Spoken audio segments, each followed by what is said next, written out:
Hey guys, Dr. Dave here. I just want to talk to you about something kind of serious and something that's really important to me. I help teach Dave Ramsey's financial peace classes at my church, 5 Point Church in Easley. And often in the classes, one of the classes I teach, there's a section where we talk about a dream retirement. And so that's what I wanted to talk to you about today, because our dream retirements are all very different. And let's be honest, we've all got these crazy lists of things we'd love to do. I mean, I actually have a list of places around the world where I want to spend at least a month, probably longer, but at least a month. Places like New Zealand, Iceland, Scotland, where I just want to go rent an Airbnb for a while, rent a car, and just like live there for a full month, get to know some of the locals, go to the same breakfast place every morning to where they know what I want to come in and order.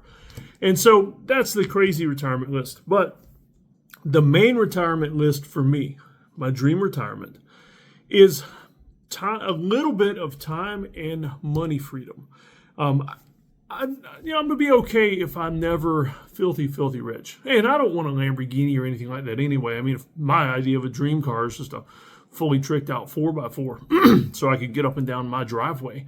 But, my idea of a dream life is having enough money and enough time that if something happens or there's an event somewhere, anywhere in the world, to be honest with you, but I'm talking like a surprise birthday party or a wedding or a funeral or I remember one time, this was years and years ago, but Tim Ferriss actually rented out a theater to screen the movie. It was a documentary about education. I think it was Waiting for Superman, might have been the name of it.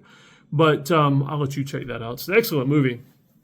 But I was invited to go to this screening, and we're talking, this was before Tim Ferriss got to be crazy huge. He was only like middle huge back then.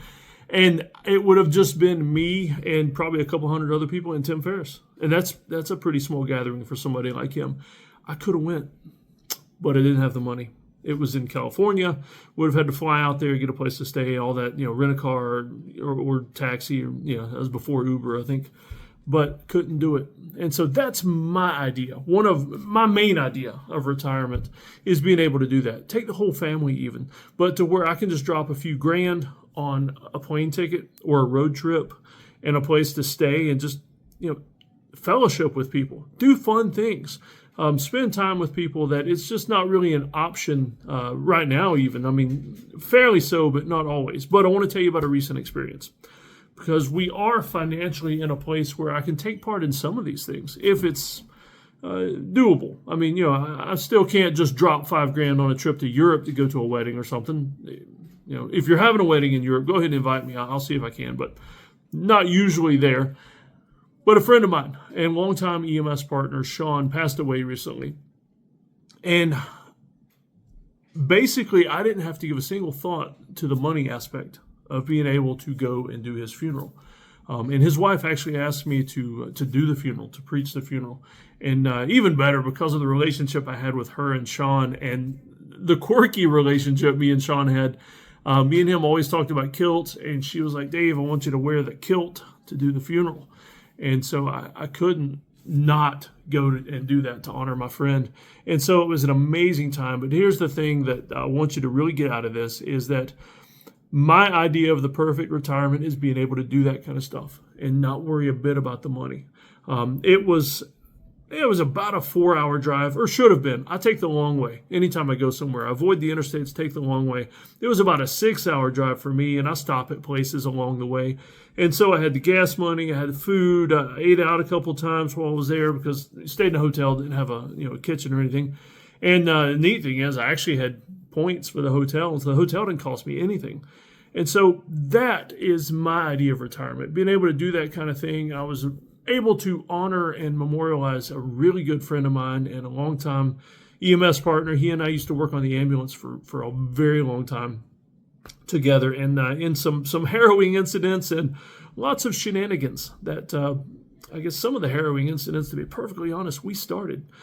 But it was fun to be able to say goodbye to him in that way and not worry about the money. So I want you to think about that yourself. I don't want you to not have those dream lists of, if it's a Lambo or, to go live in Sicily for a year. That would be more my wife's speed. She would love to go to Italy and spend a month in Italy. I'll just hang out and go hiking and stuff. She can go do all the fun cooking stuff and the Tuscany tours and all that. But if that's, have those dream lists, those big, big, big dream lists. But also, I want you to have some practical dream lists.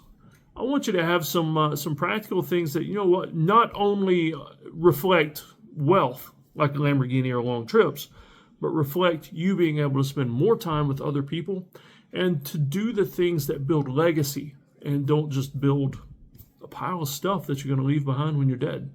Do things that build memories. That's what I want you to have in part of your dream retirement list. And I'm just thrilled and excited that I was able to do that because it meant a lot to me and it meant a lot to my friend's wife and also my friends that couldn't. I had a lot of friends that worked with me and Sean that couldn't make the funeral because of work, money, things like that. And it would have been cool if they could have gone. So do that. Make sure that you have the important things at the top of your list and work hard to achieve those.